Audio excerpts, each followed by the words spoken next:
Hi, for those who don't know me, my name is Alex Grask. I'm a senior at Valparaiso University. I'm currently studying abroad in La Rochelle, France. At the moment, I'm doing a follow-on service project in affiliation with the Gilman International Scholarship. My project focuses on the similarities and differences in leadership techniques and styles between the French culture and the U.S. culture. Therefore, each month I will be interviewing a different person in a leadership role in the community of La Rochelle and bringing to you their perspective on how they see leadership and the differences and similarities. I thank you for your time in watching this, and I hope you learned something.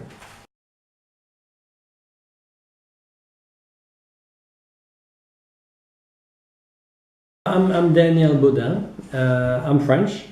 I'm working in the La Rochelle Business School, and I've had different positions in my career, plus different functions, for the community with the community. My job right now is to prepare students for a solidarity mission in France or abroad. And one of the reasons why I was appointed to this position is because I worked for 12 years in the humanitarian world, in Vietnam, in Africa, and Haiti. And so I guess I'm the only one with this kind of background in the school. Now, I'm also a member of different organizations, the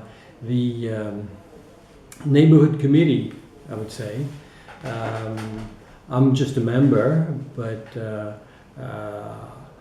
that's one of the activities I have outside work. I'm also a member of the residence where I live. We call it a committee, in a way. I live in a building where there are about 140 families, and there's a residence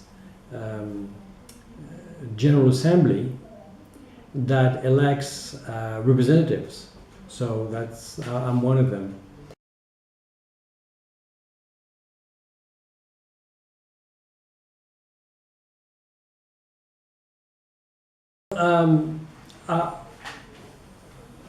I'm not sure that it's exactly it's 100% leadership. It could be subordinate, of course, but I think it's something that we do as citizens in a way. When I'm talking about the neighborhood committee or the residence committee. That's part of the contribution, I think, we have to provide. We're part of the community, and we play some role if we can in that community. To that, I was always interested in doing things, and from the very beginning, I kind of learned to do things myself. When I was 11, I went to high school. I became a boarder in a high school, and I kind of think that's when I started, taking care of myself. My parents were farmers. They hadn't had a chance to go to school. My mother left school when she was 9. My father when he was 11. And so I had some skills to go to school, so I did go. But then I had to rely on myself most of the time to go on and to progress and to continue and to go to the university. And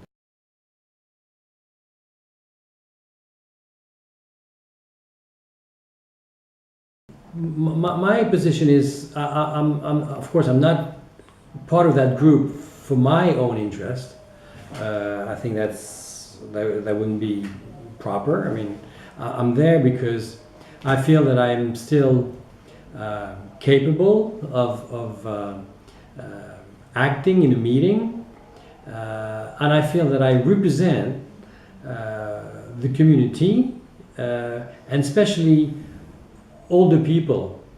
In this building, with the 140 apartments, I would say like maybe half of the people are over 70. So of course, I'm still in a position where I can help, where I can have a say, and where I can defend the interests of these people.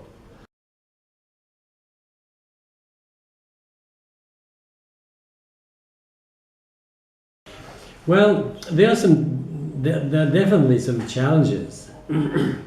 If we talk about foreign students, of course, you have to realize where they come from, what they know about France, what's their cultural background, and the language barrier that it can be. And of course, you have to adapt to these situations, really. And I guess I'm in a kind of privileged position, because I was a foreign language major. I graduated as a translator and interpreter in different languages, and it led me to study in different countries. And I think more than the average French person, I've been able to live and have experience in different countries, different cultures, surrounded by different languages. So the challenge is to really listen, understand what people actually mean, because in a language you can have misunderstanding, because when we talk about housing allocation given by the French government to foreign students, okay, you have to explain to them, because you talk to a Chinese student about this possibility for him or her to get money from the French government to pay part of its lodging, and of course at first he doesn't understand, but then they all know that, and they don't have that kind of thing in China. Okay. Now the other challenge is sometimes with my colleagues, because again, they were not, privileged like I've been in living and knowing other cultures and languages, and they sometimes disturbed by some students' reactions, because they don't have that general background, okay, and so there are some challenges, but I of course I love communicating and helping people.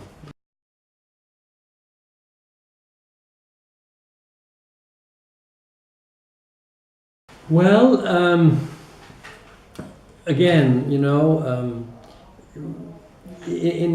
what I try to avoid is seeing things superficially.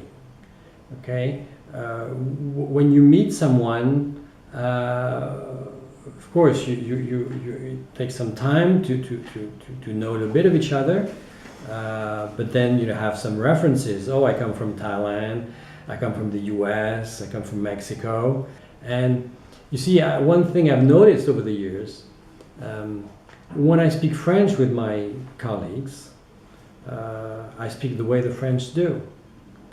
But if I have someone from India in front of me, or China, who speaks French, I'm going to lower my speed. Okay, and it's automatic. I don't even notice it. I kind of try to articulate better, and in class, the same thing, same way.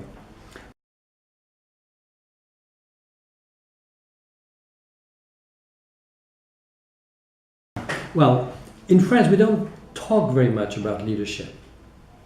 But in the US, I think you do a lot more. You even have some organization, leadership conference or something. and it's a key issue. I mean, it's something, you know, on campus you hear about leadership. In France, it's because we kind of copy the U.S. a lot, but it's not so much discussed or talked about. So much so that we have kind of we're starting to have classes on leadership. Okay, but in the U.S., I think people are more readily opened to others than French people are. Of course, it's hard to generalize, but still, I think in the U.S. you are far more open, and then how does the leadership stands up?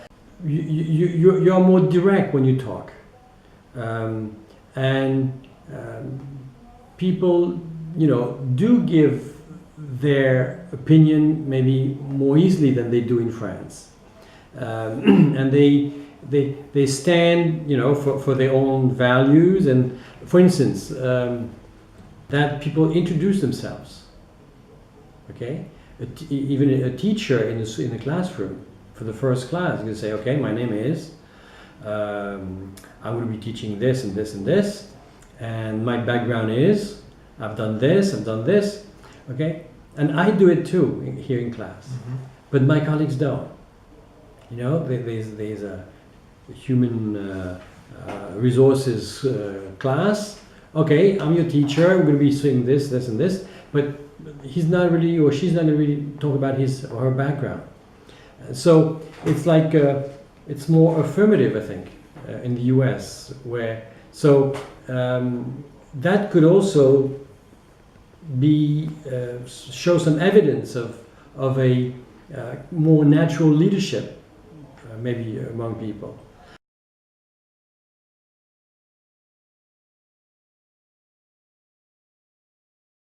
I don't know if it comes from my initial background as a translator, interpreter, and so on, but I've always worked at getting people together. I always thought that people had to meet. The thing is, among the languages I studied was English and Russian. So I, in fact, studied in the Soviet Union and in the US. And at the time of the Cold War, in the 70s, that was something weird. One of the events I always like to mention is back in 75, I think, 75, yes. I managed to organize a meeting at in Tours, in the center of France, in the Chateau area, between two delegations, one of young Russians and one of young Americans. And that was unheard of. Like 50 Russians and 50 Americans. And people said to me, why did you do this? I don't know. I think it's because I felt that these people, there was that opportunity to meet and communicate and know each other. And that happened. Okay?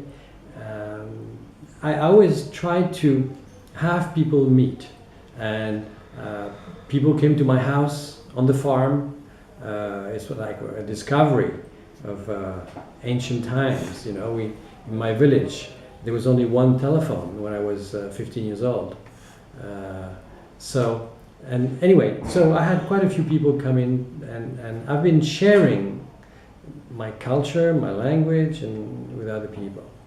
And that's, I guess, one of my characteristics.